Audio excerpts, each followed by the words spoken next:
And welcome back to State and Local. I'm Anne Marie Battistone, and you are watching, of course, Norfolk Public Access. And I'm very pleased today because I have my first candidate interview. I have Mike G. here with me, and he is an incumbent running for school committee. Oh, thank you so much. Thank you. I really appreciate you coming. And I just wanted to mention also. I mentioned this the other day, but I have tried to reach everybody. And so if anybody, still wants to get in touch with me, we still have a little time to do this because it's kind of the essence because it's on the elections the 5th. Right. Right. Coming up. So now, tell me about a little bit about your background. Sure. Yeah. Well, I am a father of 4 children. My wife, Jan Cree, and I have 4. 3 of them are graduates of King Philip, and they're in college. And then I have a 7th grader in the district. I work in educational publishing and currently vice president of academic design, which is a way of saying editorial, for humanities, which includes social studies, world languages, fine arts. That's the publisher? Right. Mm-hmm. The publisher's McGraw-Hill. Oh, okay. Yeah. Oh, sure. So humanities is the division. The areas I work in. So I'm most of my career has been in social studies education and social studies publishing. I have been on the King Philip School Committee since 2010. I was appointed to fill, or I applied to fill an empty position, vacant position. I've been reelected twice. Both of those times were unopposed. So I'm up for reelection again. And on the committee, I serve on a few subcommittees, including budget and finance, which I just started doing this year. That's been an eye-opener. I'm on the policy committee and also some of the collective bargaining subcommittees. We have several of them. But now, what is the policy? What does that cover? Well, actually the domain of the school committee is actually relatively narrow in terms of like the scope of what we vote on, and one of them happens to be policy. The other is budget, and we also hire the superintendent. Right. And there's a few other things like that. But so policy is an important piece that a lot of it's sort of taken for granted. But we have a big binder, virtual binder of policies on all kinds of areas, from student, behavior, how, monies are collected, trying to think of some of the other things, but, it's a wide range of things. Hours and the length of class, things like that. Exactly. So it's a pretty wide-ranging thing, and it has to be reviewed and kept up to date. So we've just actually kind of are on the tail end of a 3-year process to sort of review and update all the policies, bring them up to code with the 21st century. There's some things we have to deal with that we haven't dealt with before, social media, things like that. So those are new policies, things like that. So. Oh, now what about the bullying situation? Well, there's definitely lots of policies around that. Do you have like I know there was, I taught in the city of Boston, mm-hmm. and there's a bully czar. But I didn't know if you had anybody over there that was in charge of that, or how is that well, sort of structured? I don't know that there's not a particular position like that. We have a pretty lean district. It falls upon the superintendent and the building principals and the assistant principals in particular, and some of the other staff to kind of lay down if there are any issues that come up and deal with them. But that's kind of how it's structured. There's a lot of programming in place to head it off. A lot of things that they do in the school on an ongoing basis to try like bullying prevention type of things. Yes, exactly. So. And has there been any? Has there been any issues with that you? I don't know. I can't think of anything particular lately. I'm sure every school I think it's deals. all fostered by these social websites, these sites right, where you have that relative anonymity. Right. There's a whole new layer of things there, and so a lot of it's just education in that regard, and educating students on even not inadvertently creating situations that right. you don't know what you're stepping into. A lot of emphasis on that. We do have kind of an interesting programming we now have in conjunction with the Norfolk Police Department. We actually there's a Norfolk police officer who now works in the middle school essentially. I'm sure she has other duties as well, but she sure. she's a resource officer there, and she actually teaches the health class. Oh. So that's one of her areas, is those kinds of things. So it's nice to have that kind of presence. And Kind of like a psychological health. Well, yeah, and thing, isn't it? she's she's she's certified in so that's good. Certified in health. So in addition to being a police officer, so she brings that nice dimension, and in fact, she just gave a presentation earlier this week, to parents about some of the trends that are that are kind of impacting teens that you should be looking out for, that kind of thing. So now, what about the length of the classes? Because when I left Boston in '06, they had these 80-minute periods, and I thought it would be more disastrous than it actually was. was. Is that block scheduling? Is that what you were doing? Yes. Right. We don't do that here at And our it district. was, so what is the period? What is it, like 45, 50 something minute like type that, of yeah. thing? Yeah, and I'm mostly attuned to that because, again, I have students, so, Well, it really impacted scheduling, and it was a very bad idea. And that was a trend, very popular trend 10, 15 years ago. I mean, I think... now leave it to them to be behind because I think it was in '06, I think it was my last year, and I think it was, and we were talking about this before the show, where it was supposed to have all this sort of group work, which I personally didn't agree with.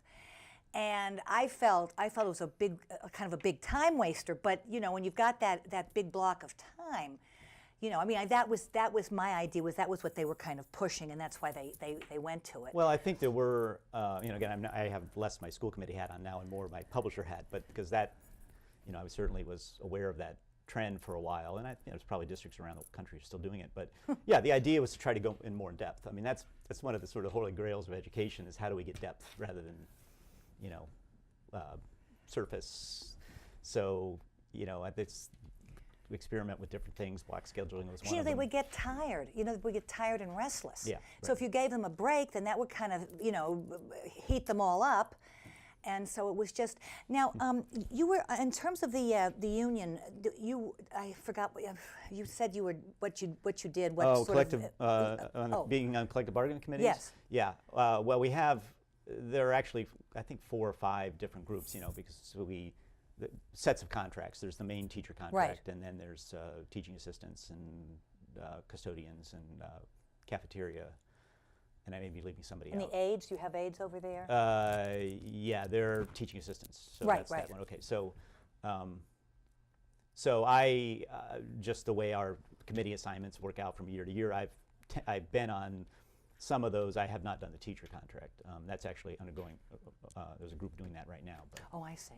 And how many people are on that committee with you? well, we have 9 people on the school committee, right? There's 9 members, and there's 3 from each town.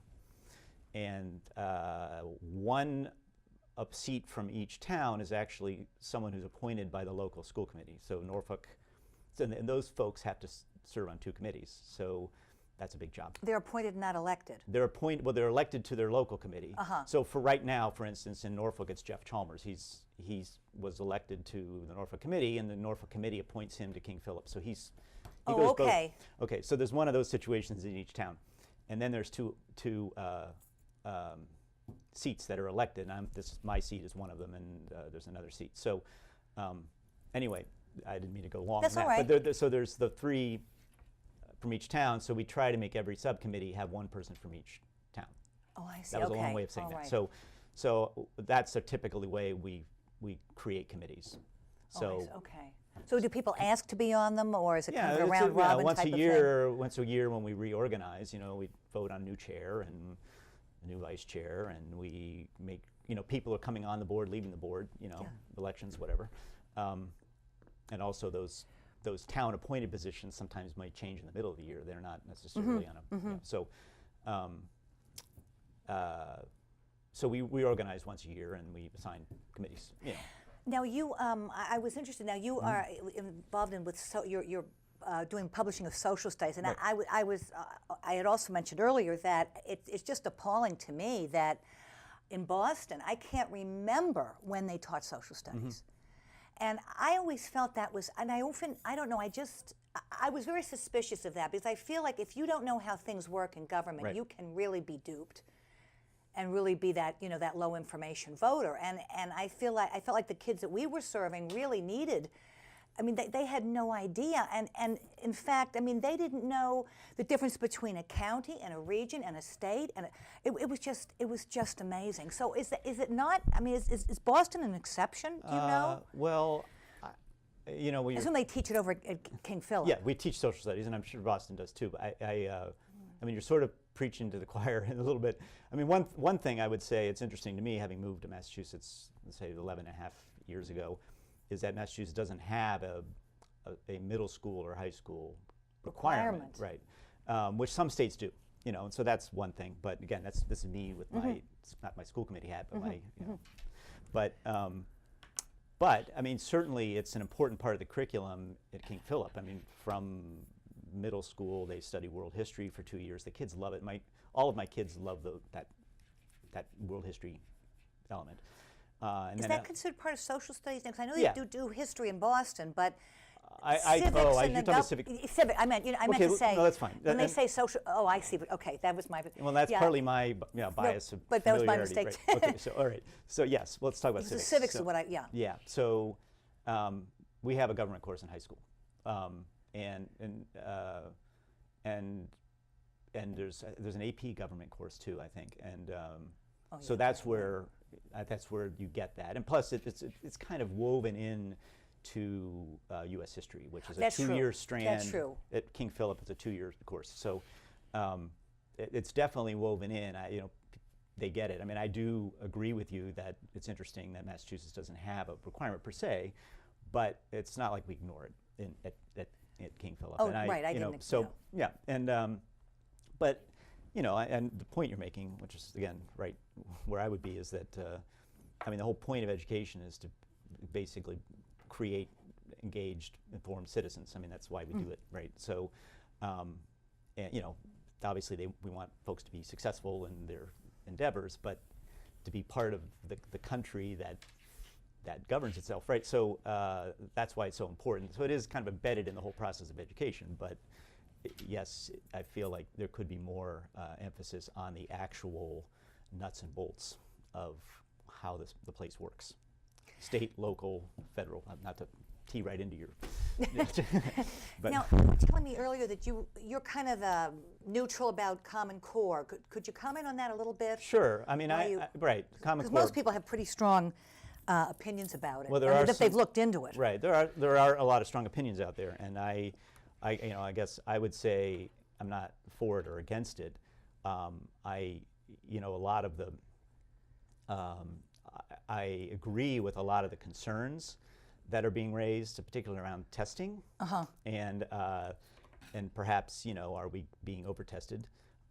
Is that the concern mainly, or is it, as I understand, they're doing some sort of data mining in that test? Am I right about that? Well, here's A lot of personal questions and. well, you know, and what I can't speak really to is what the state is doing, right? And some of that stuff. Part of with me in this issue, and maybe why I have to be so nuanced, is because I have been living with it for a long time. I mean, being in the industry, so you know, I know about Common Core. I kind of understand state testing because we publish materials, even though we're not, you know, the Common Core standards and the standards that preceded them. You know, the Common Core is mostly math and literacy and reading, right? So, and I'm not in those areas, but we still have to be aware. Particularly in reading, there's a lot of alignment between social studies and reading. Right. And part of the point of Common Core was that kids actually read more nonfiction, which means, well, here's an opportunity to read civics, social studies, things like that, instead of maybe, and not instead of, but in addition to maybe, you know, some fiction and so forth. So anyway, now I think I just interrupt myself. So we were talking about. You were saying that you were you were neither for nor against, yes. and then I was asking, and you mentioned something you were about the talking testing, about data mining. and yes, that was it. Yeah. So anyway, I forgot. I don't see the term data mining. I just don't understand. There may be some there. I think there may be some rhetoric there. I don't know, and some. I had just read. What I would say is that part of the promise of what digital learning can bring to education is that it enables it enables teachers to understand more closely what's happening to their kids. So I mean, a lot of stuff that you would have done as a teacher, you would have done by hand. Like, Right. what do the kids already know before I start this? Now I'm going to do the lesson. Right. What do they know afterwards? Yeah. Well, if they've done that sort of electronically somehow, they've engaged with that content electronically. Now you know how long did they spend doing that? Because that's data that now, because you did it online, you know. How long did they spend doing it? Did they have to go back and reread anything? You can find that out as a teacher, not as outside of Yeah. who normally would know. So that's kind of on a micro level the promise of technologies, that you can kind of tell how kids are learning and maybe use that information to help them learn better. No, I may have misunderstood. I may have misspoken. Yeah. What I meant was that I had heard and I had read that there were all sorts of personal questions that the kids answer as part of that, about the family, the ethnicity, but I mean, that's kind of, about the family and about all sorts of things. I don't know. No, I wasn't talking about, no, I understand about I can see why you misunderstood. Yeah, no, that's what I have read and heard about. And I understand also that the materials are all copyrighted and they're owned by that publishing company. Is that usual? I think it's called Pearson. Pearson, yeah. And that they own, that it's all copyrighted and owned by them. So they must be making a tremendous amount of, I mean, aren't there bids that go out on that I'm stuff? sure there were. Again, I'm not on the park committee, but Yeah. I can imagine that they would have gone out to bid. When you're, Seems like. Yeah, again, I mean, I should mention to you that I used to work for Pearson. That's like. Oh, really? Yeah. It's British, isn't it? Was it English? Well, UK? they're owned by a British company, yes. They, and I don't work there anymore, but the fact that I worked there, I had nothing to do with park. And the fact that I left has nothing to do with that either. Sure. But I'm just for everybody, like, I don't want to stand here and pretend I didn't work there. So, so again, my knowledge is not from an insider point of view, but just because I am, again, in the industry. So Right. Anyway.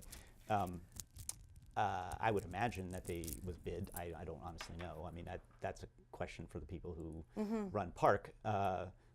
They selected Pearson. Pearson's one of the big testing vendors. So it's like if you're building an airplane, you can't just go to anybody. You have to go to Boeing and you have to go to Airbus, right? I mean, I'm oversimplifying. Yeah, I understand. But and I'm not trying to apologize for anything or anybody, but that's. Do they have a big presence in the United States?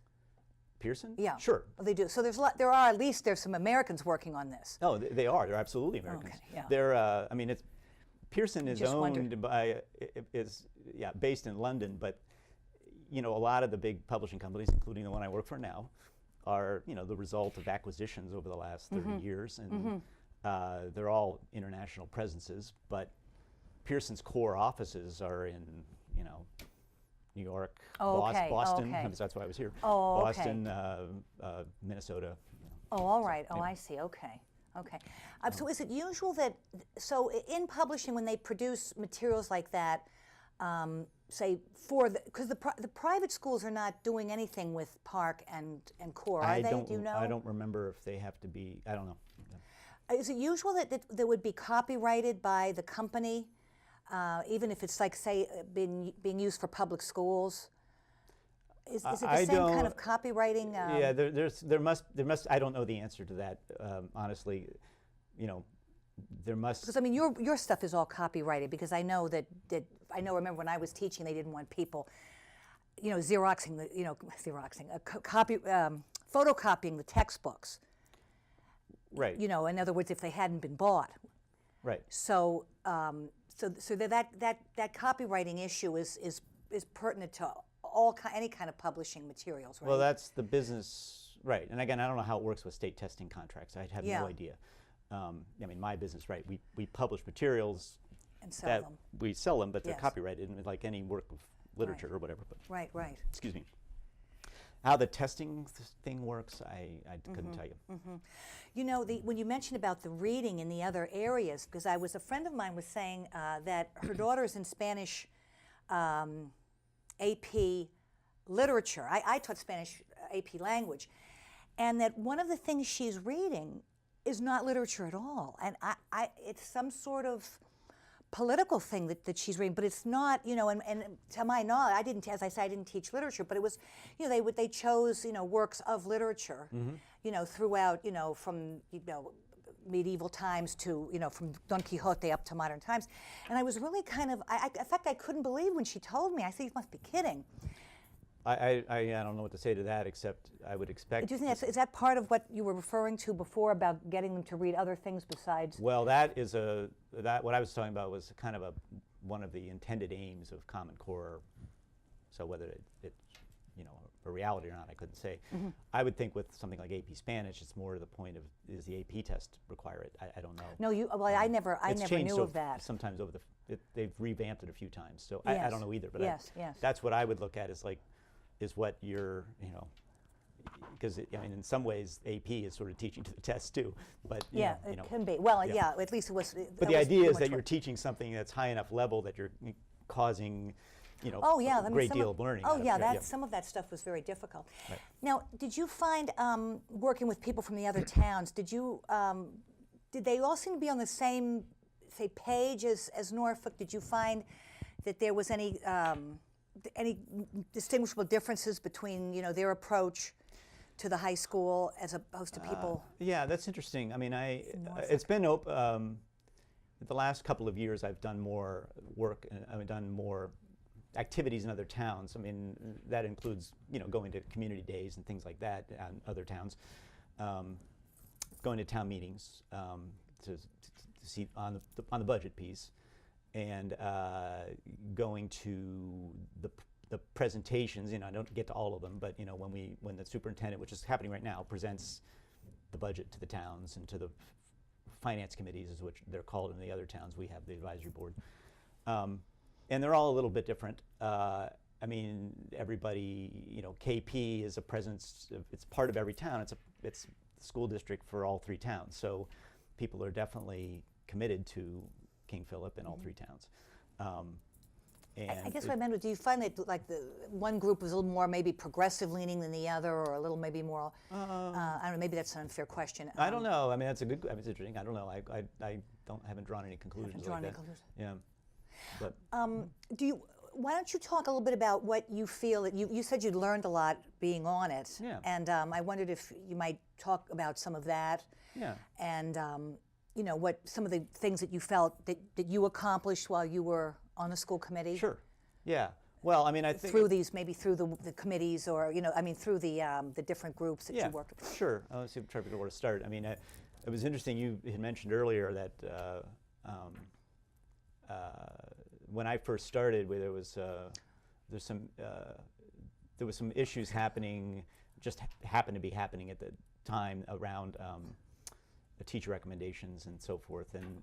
Well, I think it stemmed from the salaries, and then I was just saying but earlier, I mean, that's what we used to always call, in other words, when there was something going on, you would work to rule. In other words, you wouldn't stay after school, you wouldn't do anything extra, and I think that's how that business with the recommendations came to be. It could be, but it was, and the reason I bring it up is only because it was my first week on the committee, and it was interesting how events unfolded very quickly, and so three things I learned out of that experience is, one is, when you're not on the school committee, you kind of assume that the school committee knows what's going on, and so but in reality you kind of learn things that, sometimes things are unfolding in front of your eyes.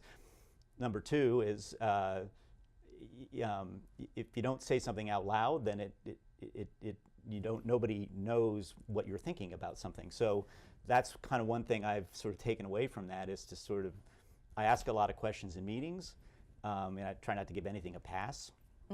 And and if I'm thinking or changing my mind or something like that, I try to articulate that, because if it stays in your head, then no one knows how you feel about it. And the only place that really the work happens is in open meeting. So that's another thing, kind of a different mindset from maybe the business world, where you have meetings and then you talk to people offline. But right. The work happens in the meetings, and that's what I realized. These things were unfolding, and we were learning about them at the same time as parents and so forth. So that was another takeaway from that. And anyway, that's a couple of things I've tried to do since then, is to ask questions out loud, listen to what people have to say, and go from there. So you've been on, how many terms has it been? Or Well, three? it's This is- been what, it's two? been 1.5. So a term is 3 years. So I served 1.5 years. I had to Because run. you stepped in on I somebody's. stepped in the middle. Then I had to run to finish that term. So you were appointed originally. Appointed, right? There was an opening. Someone had stepped down, and How does that work, by the way? Getting appointed to those.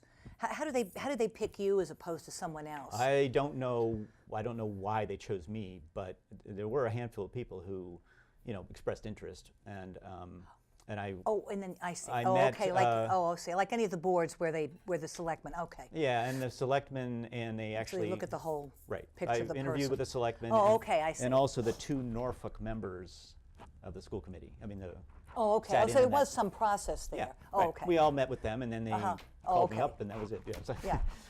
I couldn't tell you who else was involved. So. So during that time, was there anything any project in particular that you worked on that you thought, would you like to maybe talk about within that scope of the school committee? Yeah, well, I mean, here's the thing. We've been, the period of time I've been on has been, we've been trying to work our way out of the effects of the recession, right? And budgets have been very tight in the towns, and we've been living with level service budgets, and sometimes having a few years having to kind of fight for that. And that means not increasing each That's year. not increasing their services. Okay. Technically. Oh, okay. You see what I mean? Level service means. Oh, I'm sorry. Right. Yeah, level funded means we don't increase the dollars. Sorry, right. No, but I'm glad you clarified. Yeah, so level service means you don't increase your services. And, but there's a lot of issues in there, wild card costs like special education, transportation, things like that, Repairs that have to be aid, made. right, state aid repairs, we've had a couple of those. So those kind of factor in, and you have to juggle all that. Anyway, so it's been challenging to kind of keep this level service, and you want to move ahead. You want to start to add things and so forth. But we have been able to make, I think, accomplish a lot over those last 4 years, even in that context. And part of it is because we've had stable administration. I mean, the prior years to that, and it just sort of happened since I've been there. It hasn't because of me, but no, I benefited from it. But there had been some turnover over the past. Oh, yes, that's right. Yeah. So, and I think there's probably periods like that and periods where you're stable. So we're in a stable period, and we have been able to do some things to improve some of the rigor of our curriculum, and particularly in the math and STEM and phys ed, and there's quite a number of areas where we've really, been able to do some things. Of course, you're famous for the music over there at the high school. Right, and we want That's music. really kind of a crown jewel over there, isn't it? It is, right. And so part of it is sort of how do you kind of keep that going, and but let it evolve itself too. I mean, you don't want to necessarily say this is what we've built up till now has to stay this way. We have to continually want that, examine right. it. In fact, there's a committee of parents and administrators that are looking at that now, like what's next with music. So anyway, it's all about continuing to improve. I think that's and we've been able to do some of that, despite the budget challenges and so forth. Oh, I think everybody feels that way. I that's mean, good. Well, good. Well, listen, I've got to close, but I thank you Wow, so that was much. fast. I know I did. I hope it didn't drag. No. Well, listen, thank you so much. I appreciate you coming on because, as I say, I was hoping to get more, even people who aren't, unchallenged to come on. So thank you. I really do appreciate you answering all the questions and being so flexible. And so you've been watching State and Local. My guest was Mike G. He is running as an incumbent for his position in school committee. So the election is May 5th. We want everybody to turn out. And again, thank you for watching. I'm Anne Marie Battistone.